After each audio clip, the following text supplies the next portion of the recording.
Welcome to Resource on the Go, a podcast from the National Sexual Violence Resource Center on understanding, responding to, and preventing sexual abuse and assault.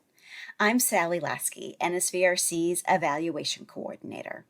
On this episode, you will hear from members of a team that developed a culturally responsive and anti-violence centric toolkit on how to use PhotoVoice in sexual violence prevention work. Joining me are Lisa Huendorf, she/her education specialist at a federally qualified health center in Northeast Ohio, Eliza Sabo, she/her OSU Sexual Violence Advocacy Coordinator with the Sexual Assault Response Network of Central Ohio, and from PhotoVoice Worldwide, Erica Belli, she/her educator and project manager, and Stephanie Lloyd, she/her consulting lead.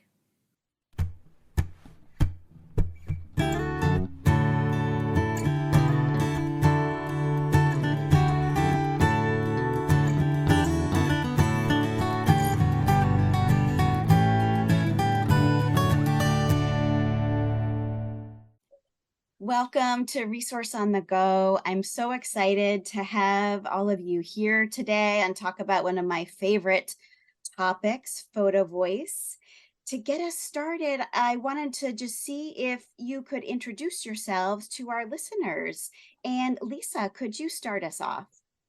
Sure. Hi, I'm Lisa Huendorf. I use she, her pronouns, and I'm an education specialist from a federally qualified health center in Northeast Ohio. I can go next. My name is Eliza Sabo. I use she, her pronouns. I work at The Ohio State University, although I'm working for Franklin County's Rape Crisis Center, SARNCO. I'm the OSU Sexual Violence Advocacy Coordinator, and I'm really excited to be here today. Thank you, Sally. Thanks for being here. And my name is Erica Belli. I'm a photographer and participatory photography facilitator based in Italy. I'm part of PhotoVoice Worldwide's team as an educator and project manager. I specialize in arts-based methodologies in connection to PhotoVoice. So I'm very excited to be here. Thank you for inviting us. Thank you. And hi, everyone. I'm Stephanie Lloyd, consulting lead for PhotoVoice Worldwide and a program evaluator and hobby photographer of many years, and someone with a deep passion for participatory and equitable evaluation. So thank you for having me. Oh, we're so honored. We've been talking a lot about PhotoVoice for the last few years, and I'll provide links to folks in our show notes to some of those previous discussions. But Erica, could you kind of bring us into this discussion by describing the theoretical frameworks behind PhotoVoice? Absolutely. So let's start from defining PhotoVoice as a participatory research method that combines photography and storytelling. PhotoVoice can create a space for individuals or communities to represent their experiences, perspective, aspirations, putting cameras in the hands of people with valuable lived experience. It can be a great tool to engage marginalized communities as it creates an opportunity to voice concerns, to raise awareness about social issues, and to address power imbalances, and not only, but also to advocate for change. And, while there's no definitive list of theoretical frameworks exclusively associated with PhotoVoice, there are several theories and concepts that shaped its approach and application. So among some of the theoretical frameworks, I want to mention Paulo Freire's critical pedagogy, the feminist theory, visual anthropology, and participatory action research. The notion of co-researchers, which some call participants, for example, stems from Freire's pedagogy of the oppressed. In his book, Freire identifies learners as co-creators of knowledge, and he later used participatory drawing as a research method, jump-starting visual contributions as a valuable notion for research. We live in 2023 in a world where virtually anyone has a camera in their hands every day, and the visual dimension is more important than ever. So I think visual anthropology and PhotoVoice understood that visual representation can evoke responses, emotional responses, stimulate dialogue, convey nuanced meanings ahead of the times, really. And I think PhotoVoice is an extremely contemporary tool, which is why we were so proud of working together with OAESV in this toolkit, and knowing more communities would have the chance to participate in PhotoVoice in the future. It's really exciting, and we immediately reached out when we heard about this collaborative work that you all did. Since I'm the one hosting today. Of course, I'm going to be asking about evaluation since that's the focus of my work at the NSVRC. And I was wondering, Stephanie, if you could share more specifically about how PhotoVoice has been used in evaluation. Yeah, absolutely. So, as you know, evaluation is a systematic process of determining the extent to which objectives are achieved. So, when we think about photo voice and evaluation, this could be in two ways. It's really been used as a data collection method to evaluate a program, or a facilitator may want to evaluate the participant experience in a photo voice process. So when we think about evaluating a program using PhotoVoice, a lot of times it's been used as a mixed methods evaluation tool where photos and text could provide insights from participants that dig deeper than those that are captured in closed-ended surveys, and expand on other parts of the evaluation. So when it's used with other methods, PhotoVoice can be used to expand on information that was gained in surveys, or it can inform interview protocols. So the topics and themes that are coming out can then lead to additional data collection. It can also be used, and it's been used as a pre-post evaluation tool. So participants are asked to take photos or talk about their current experience or understanding of a program or an intervention, and then again afterwards. So in this case, photo voice projects can be run at 2 points in time with the same participants, ideally, if you can do that, or photo voice can be used retrospectively and participants can identify key changes that they feel have occurred as a result of the initiative. And, in this, when it's done pre-post, then baseline and follow-up photos and captions can be compared and contrasted to kind of really understand how participants are working through this program or what types of things they've gotten from the intervention. Some photo voice facilitators have used a variety of feedback mechanisms, and this can be pre-established scales or survey questionnaires to understand the impact of the project or change in attitudes or behaviors as a result of participation in a project or even viewing the exhibit.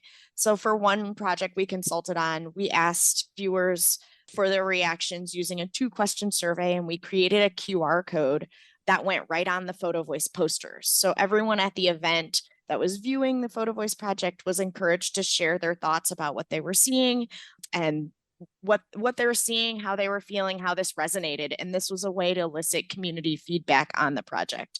And this project actually happened in person and online. So it was a way to kind of gather information from viewers, no matter how they were viewing the project. Which was really exciting. Oh, thank you for that overview and that specific example. I know we want to jump into hearing about more examples about how photo voice has been used. And I know that the Ohio Alliance to End Sexual Violence worked with PhotoVoice Worldwide to provide workshops and courses about photo voice and its implementation for local programs throughout Ohio. Lisa and Eliza, what were some important takeaways from those trainings? Well, it was interesting. So we had the workshops, we had the trainings. A lot of us were also involved with the creation of the toolkit, both with content editing and line edits. And then on top of that, many of us, including myself, were running programs, running PhotoVoice. And for myself, that was the first time. So it was just a really exciting time because there was so much chatter and talk about PhotoVoice. The project that I ended up working on was with one of our middle schools. So this was back when I was the youth prevention coordinator. So we worked with a group of 6th graders, and I had been working with this school. And part of our conversation, part of the dialogue with the counselors and also with the counselors and the teachers had to do specifically with the idea of consent, and that there was a lot of touching going on without consent. There was conversations about consent, that the connection wasn't being made for this particular group of 6th graders. And so the initial question after I had proposed the idea of a photo voice project was, can we do it on consent? And so we formed a group of 6 of us to lead the photo voice project. And very quickly, I think the idea of letting the students decide what they wanted to take photos of came up and was broadly accepted. We ended up with a project that focused on belonging and the felt sense of belonging or not belonging, and not just within the school, but in their own lives. And as a part of that, though, of course, there's a whole aspect in our toolkit, and then, of course, as a part of running a project that discusses ethical photography. And in the conversation of ethical photography, we really did get into boundaries and consent. And we challenged these students to be out there having these conversations about the photographs they were going to take. And then also allowing them to give their own consent to be a part of the project, and not just a part of the project, but a part of the show at the end of the project. And so there was a thread throughout the project that dealt with consent, even though the focus of our research and our investigatory photography with the students had to do with belonging. So it was a really interesting project. We had, in the end, 9 sessions in the classroom. Some of those sessions were in the arts classroom. Some of them were in the regular classroom. We focused in on art and composition. We talked a lot about boundaries and consent and ethical photography. We also talked about social justice and talked quite a bit about what that was and just the concept of social justice and how to speak truth to power, which is another aspect of our toolkit. And then in the end, we ended up with this gorgeous arts exhibit on belonging. We also were able to take the kids on a field trip to the arts high school, where they got to hear folks who are just a tiny bit older than them talking about what it is to express yourself with your visual voice rather than your actual voice. And we were able to talk a documentary photographer into coming to speak to us. And she did an incredible job of walking the students through the 5 senses. So what does belonging taste like? What does it feel like? What does it smell like? Right. And that really changed what they ended up doing with their cameras. And so I guess what I'd like to say is something that had to do with what Stephanie said earlier. In our survey questionnaire for our students, we did have a pre and post. We looked at how much did they learn about composition? How much did they learn about photography? But then, of course, we also looked at how much did they learn about social justice? How much did they learn about consent? And how much did they really get a sense, both for themselves and for others within the group, about how important belonging is to a sense of community and a sense of safety. So those results were really interesting too. But before I pass the baton over to Lisa, I want to say, for me, as the coordinator of all of this, the most amazing conversations happened the night of the show, when we opened the show. And we really did like proper show opening. It was fun. We had fake champagne and, crackers and cheese and all kinds of what you would expect to see at a proper gallery opening. And the kids loved it. Many of them had never framed a piece of their artwork before. So to be in a show was kind of monumental. And there were tears and there was a lot of emotion and a lot of conversation. But I had 3 different parents come up to me and say, I don't know what you guys were doing when it came to consent, because I know this was all about belonging and the conversation was about belonging. But my child said to me the other day, I wish you had asked me for consent, Mom. Or they said, I would like to talk. They were at the table. Another one said, we were at the dinner table. And my son said, I really feel like we need to talk more about consent and when you guys come into my bedroom, because I feel like no one really respects the boundary that I tried to put into place about knocking before you enter my bedroom. So for me, these conversations were so unexpected and so beautiful and so important. Anyway, yeah, Lisa has some really interesting programs that she wants to talk about as well. There's a lot to process with all that you just shared there, Eliza. That was amazing. Thank you. Because we knew about your project, but I think you just went into so much more detail and some of the takeaways. That was really interesting. I kind of want to simmer on that for a minute, actually. Oh, of course. I'm happy after we finish this conversation. That's amazing. Yes, of course. So regarding the trainings from PhotoVoice Worldwide, I think they were really helpful because we came in to learn about how to facilitate, but we also participated in several different like mini versions of the PhotoVoice projects, which I almost completely used in one of my projects that I facilitated to have the students practice before they did the full process on their own, taking their photos and whatnot. So I really appreciated the trainings, and it gave a lot of just those insights in the background and the reasons you do this step or that step. So highly recommend there, good job to their facilitation skills. And then also with the Alliance working on the toolkit, I know Eliza and I both had a big part in suggestions and just edits and making things more clear. So that was really helpful just to go through it again to get more, of the reasoning and how to go through the process, but also just making grammatical changes and visual changes. I know that we had quite a few calls on that going through the whole thing, which turned out to be, obviously an awesome resource that I will definitely use for myself when I do future projects, but especially for someone who is new to doing photo voice. So I think that that's a really cool outcome that we were able to participate in. Yeah, it's very exciting. I know you mentioned two things, Lisa, that I think are important, like the practice, right? Actually doing it, I think is important for folks that then want to facilitate the use of it later. And then also to hear too about how these projects can, I kind of got goosebumps hearing about how this grew in the community. So it wasn't the story of that sixth grade boy and what was happening at home, and imagine that it with all of the children, and where it might be a conversation they might have with someone when they're walking down the street, or other conversations happening in the schools, like seeing how it really can spark a lot of conversation and changes in behavior even, is really exciting. Lisa, did you want to talk more about your programs, or would this be a good time for me to maybe follow up with everyone and ask them more about ethical photography and what that means to them and how that's come up in some of your work? It's up to you. I want to jump into hearing about your specific projects you've worked on too, Lisa. Yeah, I can do that quick. So I facilitated two separate projects that were extremely different from one another.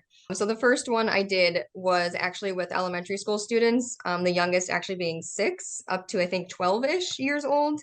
And so we didn't have the access to like camera phones or getting them actual photography materials. So we decided to have them draw and write their captions because it was also more of a skill building practice. So the agency that had the youth in this after school program wanted them to practice things like just writing and sentences and all of that basic skills they need for school anyways.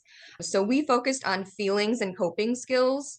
So I had them identify their feelings when they were at home, when they were at school, and when they were at this agency's after school program. And if they ever had feelings of nervousness or anxiety or discomfort, how do they cope with those? And who do they go to if they need help coping? So that kind of brought out a lot of those different activities and different skills the students already had. So they were able to illustrate some of those, and then we turned it into a little display board for the agency to keep to show how they felt and the coping skills that they had when they were at that agency. And then I also made a report for them to use for whatever purpose they might have for recruitment or funding, showing how the students clearly enjoyed being in this program in this agency. I think there were 2 people at least who actually identified their safe adult to go to as being the facilitators there. So that was really impactful, I think, from at least from my point of view. I would be glad to be someone's safe adult. And then the second one I did was really sort of 3 projects. So I had volunteers from that first program were at a local high school. And so we just kind of jumped to their high school to have them do their own photo voice project. So there were 3 classes of students who each got to choose their own topic that they wanted to do photo voice on. So one was on finding beauty in unforeseen places. One was on mental health. It was my mental health. And then another one was on it was about inequities that they saw in their community. So they could have the opportunity to choose a photo that was showing an inequity or showing how to fix that, a positive mental health or a less positive mental health. So I encourage them to take more than one photo. So that was a really interesting process because we did it super fast. So I only had about a month with these students, a couple of sessions per week, if that. So I had to do a lot of the background work of pulling out themes from their practice rounds, critiquing their captions, things like that. And we had some really cool portfolios at the end for those groups as well. So the mental health group, they were able to display their photos in the local library for May that year, as Mental Health Month is in May. All of the students got to participate in an art show that the school happened to be holding right around that time, which worked out pretty well. And I went to the show and had ballots, and each person that walked by, I encouraged them to vote for the one that they felt illustrated the theme the best. The caption made the most, like just picking which one they felt was not just the best photo, but the point behind the photos as well. And so that student actually won a scholarship that was provided from my agency, as well as that school contributed, as they were all senior students. So that was presented at a senior awards night. That person found out they got the scholarships. That was really cool. And then the very end, I made all of the photos into a virtual art show, just a video using an online platform to create just a short video where you could see the photos and the captions and the purpose that they could use on their website or social media, and just let them have that for future use. So I learned a lot. They were both, as I said, very different, and I had to learn a lot as I was going through, working with a 6-year-old and then working with a senior in high school. It was a big learning experience, definitely, but I really enjoy it. And I think I have another one planned for this year. So we'll see if that's somewhere in the middle. Who knows what may come. Yeah, well, I wonder too if you could share, like, for folks that are thinking about using PhotoVoice, what kind of skills did you bring to the table, or did you find that you needed to lean on to be successful in the projects? A lot of it is sort of just thinking on your feet, being able to help them process and help them think without just telling them. Because I know when I was first proposing the PhotoVoice projects, I don't know what it's going to be. Like, it's hard to propose it to a stakeholder if I don't know what it's going to be, because it is participatory.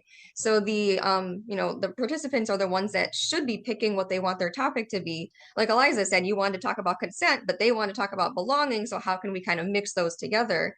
So a lot of it is the processing, and depending on how much time, like I said, working with very young students and working in a very fast process, I had to do a lot of the background work.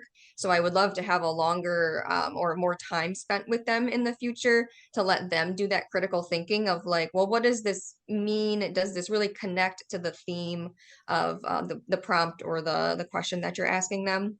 So that's what I would say is being very open, being very flexible, and just letting the process sort of happen, I guess. Yeah, are there any other skills you would add, Eliza? I know you're an artist, but do you have to be an artist to No, come into this absolutely. work? You do not. And I think that's part of the fun of it. It was fun for me because I am an artist. I am a former professional photographer, and I'm a painter. So of course, the idea of an arts-based methodology, an arts-based needs assessment, helping young people to find their artistic voices. I mean, that was thrilling for me. But you don't have to be a photographer. You don't have to be an artist at all to implement or use this. And in fact, I would say some of the strongest folks on our teams didn't have that experience. And of course, the students, and we're talking about 6th graders, I'm hoping to use this at the university level soon, but we're talking about 6th graders for the project that I led. They have some exposure to using cameras, but one of the things I think we have to look for when we're talking about like ethical photography and the skills that the project team should keep coming back to is, are we creating an equitable experience for the researchers, for the photographers, and actually presenting it to folks as you're going to be a researcher kind of takes some of the stress out of, like, oh, I'm not an artist, right? Which a lot of people want to say, I'm not an artist. I don't really feel like I'm going to excel at this project, but yeah.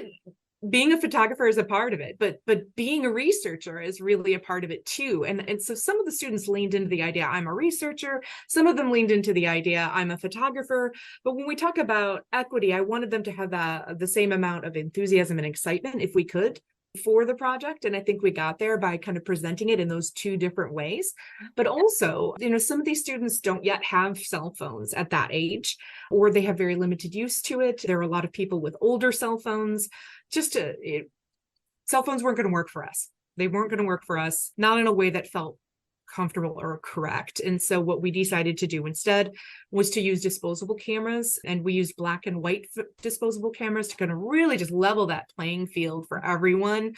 And then what we hadn't thought of, and this is kind of one of the things we learned along the way, was that these students didn't even know how to hold that camera up to their faces, which was fun for us as adults because we're like, let me show you how to do that. And then also fun for the students because to them it just felt like this retro piece of like ancient technology. And so we all had a lot of fun learning and teaching and experiencing the winding of the film and everything else. We found a really cool video online that actually takes one of those disposable cameras and rips them apart into like 27 different pieces so the students could kind of understand what was going on in the camera, since it was such a new concept for them. But yeah, I would say that just coming back again and again when you ask about skills, Sally, to the idea of, are we creating an equitable experience for everyone? And are we allowing for their voices to be heard? How can we make it even more comfortable so that they can gain expressing themselves when they've only got 27 exposures and they're used to kind of unlimited pictures on their parents' camera or their camera. So yeah, but I would say too, like as you're building the team, I wouldn't recommend necessarily leading one of these on your own. If you can build a team of people to do it with, then the whole thing will just be more rich for the contribution of several people. But as adults, we just had to keep reminding ourselves to step back and let the children lead as much as possible, which was beautiful to see. Yeah. That is beautiful. And Erica and Stephanie, are there other skills that you focus on in the training work that you do, or is there something that kind of popped up in the development of the toolkit that maybe we wanted to lean into, that is maybe a skill set that folks that are doing sexual violence prevention have been developing, or maybe would be a stretch for some folks? I'm just wondering, specific to the community that this toolkit was created for, if are there any other skills that popped up as being important to build? Yeah, I think in a facilitation space of this, and depending on the nature of the topic, it's really important to have some of those extra tools, I'll say. So some icebreakers that bring people in, some examples of how people can stay safe and what they can do, some scripts about the project so that they understand how to explain PhotoVoice. That's part of staying safe. Some keeping, especially when you're working with young people or, even adults, kind of keeping things moving along and keeping things light, but also knowing that this is a sensitive topic. And so I think as facilitators, when we're designing a PhotoVoice session, we're thinking, okay, this is where we want to get to today, but how are we going to do that? And what are some ways that we can do that? And what are some supports that we can offer? So it really is about having all of those different pieces. And you may have 3 different things that you're thinking about as, I say icebreaker, but those can be used, throughout different sessions, and you may only use one of them, or you may get to all 3 because, whoa, this, we're having a day where people are needing to kind of get together with the group and do some of that learning and sharing, because that is part of PhotoVoice, is bringing the group together and doing that group learning and that group sharing. So it's important to have some of these extra tools that aren't PhotoVoice related necessarily, to make sure that then you're seeing the PhotoVoice outcomes that you want to see. And I would agree with Eliza, having a team around you, so making sure we always have multiple supporting partners, so that if somebody is experiencing something or wants to talk or chat privately, they have somewhere to go, naming that up front, making sure you're doing that. So kind of putting all of those background pieces in place so that things can run smoothly and people can feel safe and feel like they have what they need throughout each PhotoVoice session. Exactly. And I mean, until now, so many great things were shared. It's hard to top, but I know that there is like one skill that as a facilitator, we're always working on, no matter how many years you've been working in this position, and it's your listening skills. You're trying not to project, you're trying not to correct, you're trying not to interject, and you want to approach this work with curiosity. So whenever someone is speaking their heart out, or whenever they're showing you their pictures, you don't go in with any preconception about it and just kind of are ready to completely, fully listen in, because that's really when things starts to, I think, unfold in a different way. Oh, and isn't that the key to almost all of the work that we are doing in this field? So thank you for naming it so eloquently. So as you all came together and were working on this toolkit, what was most important to each of you? So I think for us at PhotoVoice Worldwide, we really are about kind of bringing people together around this method and using it in their context. So with any project or collaborative work we do, we want to make sure that we're first thinking about our participants and the communities being served.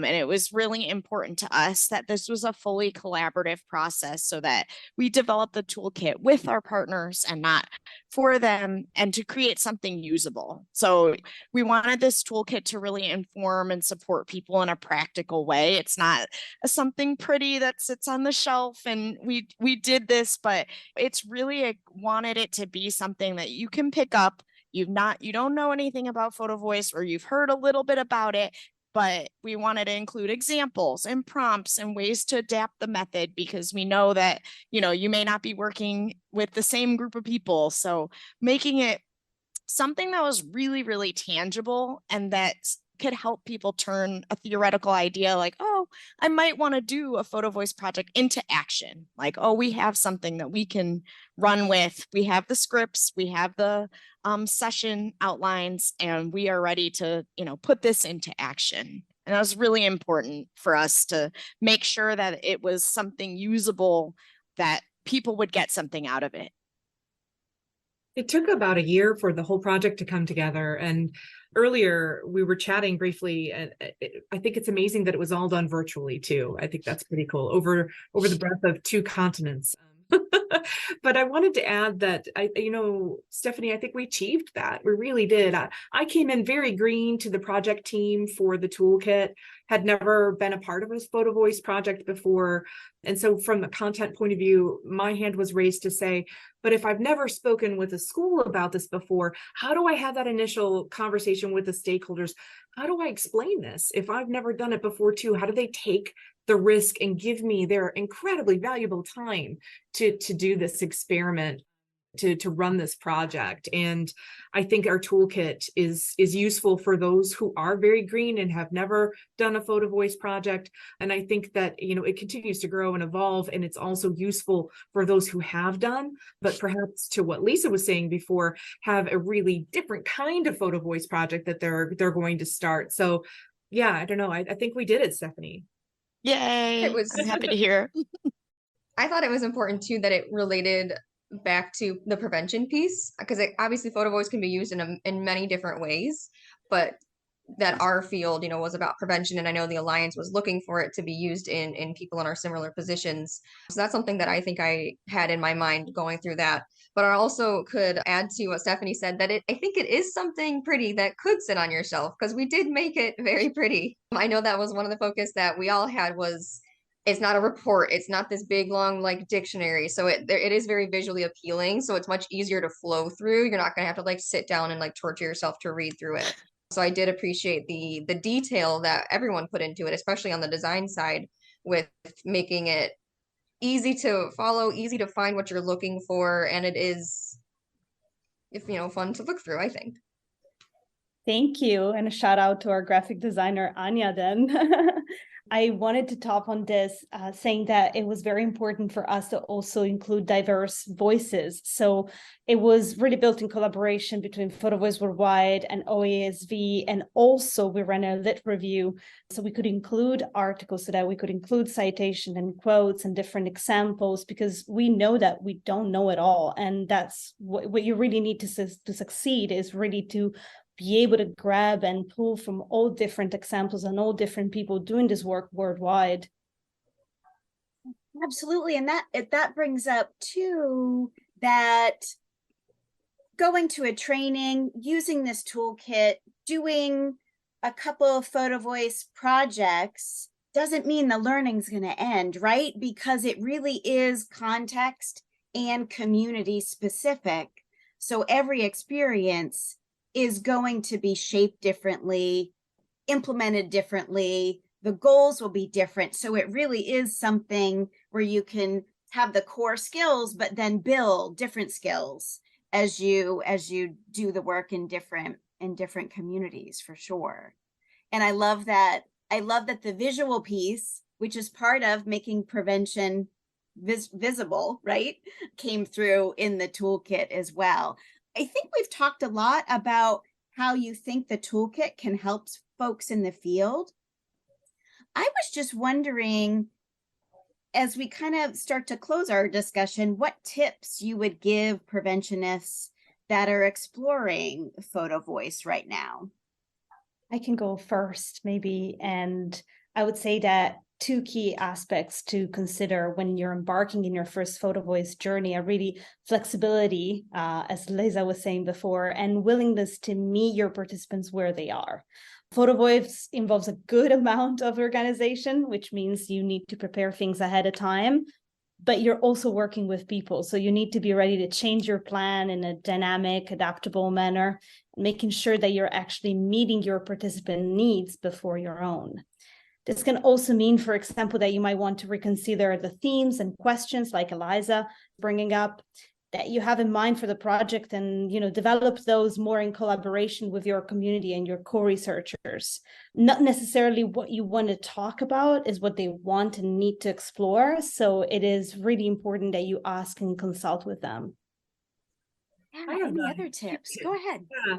So one tip is to build your evaluation at the beginning. Don't wait till the end. Make sure that you're thinking about what you want to evaluate as the students are, and to Erica's point, you're meeting them where they're at and they're deciding what project is going to look like, that you're also kind of building the evaluation from the beginning. If you can do pre and post tests, it was really amazing to see that. Of course, that might not always be possible. But I would also say that as you're kind of building your timeline out, or maybe you're reverse building it out, you're figuring out, okay, so the show is going to be this day. We're going to take the show down this day. And then you're building it back to figure out what you have time for. That you also don't forget to build time in to celebrate, because this project, whether it goes quickly, like one of Lisa's projects was a very condensed timeline, or you're doing this over the space of 2 or 3 months, at the end, you really do need to celebrate. It's so worth celebrating. There's so much to celebrate. And you will, I think I can promise you this, you will have grown close together. The researchers, the team itself. It's a really incredible process for building community. So it's kind of its own byproduct, no matter what the topic might be. So yeah, don't forget to celebrate, definitely. I would add the building rapport as well. So both the groups that I worked with, I had never met any of these human beings before. So we had to kind of build that trust before I'm telling you to go out and draw things or take photos for a reason I'm, telling you should. So with the littler kiddos, I brought snacks, obviously, was the first way to get them to like you when it's, well, I guess really anybody likes snacks, especially the young ones. And then with my older students, we did a lot of practice. We did a lot of get to know yous every day. I'd have everyone go around and share their names, and I didn't like fun facts, but I tried to make it more fun than that. Like the favorite memory, like something that was more than just, hey, I'm Lisa, I like the color purple. Like, so I tried to build in some of those sort of team building, get to know yous, just to kind of break the ice a little bit more. And I think that really helped, since they were technically in a class too for my group. So making it less clinical, less school-like, I think was helpful to kind of open up their imaginations a little bit. And at a really practical level, I just want to remind folks that with qualitative methods, a small sample size is acceptable. We know that sometimes starting a PhotoVoice project can feel really daunting. And a small sample size with PhotoVoice is also necessary, because when you think about one participant can bring 10 to 15 photos, and then times that by your number of participants, and then add the captions, add the conversation you're having. It's a lot of data. So it doesn't have to be this huge, grandiose project. It can also enhance what you're already doing. So some of those things where you're putting some of PhotoVoice elements into another evaluation or another aspect of what's already happening. We're working with a client right now, and they wanted to implement, but we were feeling a little bit stressed about it. And so we're doing a small pilot project, and then we'll learn from this pilot project and we'll make decisions going forward. And so that might spur another project, or more information or data gathering, but it really is about kind of starting small, and that's okay because it's qualitative research and it's meant to be small. The other thing I would add is really to try to include your participants as much as possible and as much as you're willing.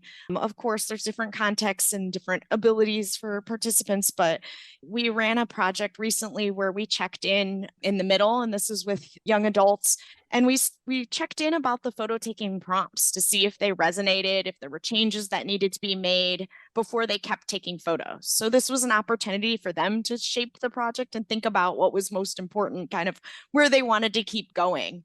Another project we did with middle school girls, we asked them how did they want to share this information. And so we ended up not doing a full exhibit or art show as so many PhotoVoice projects do, but they wanted to create a video. So we created a video and we did a presentation for our family and friends of a viewing of that video, but then it lives online and can be shared. So there's lots of opportunities within the steps of PhotoVoice to kind of allow your participants to take the lead. So really, as a facilitator, you don't have to know it all. You don't have to do it all.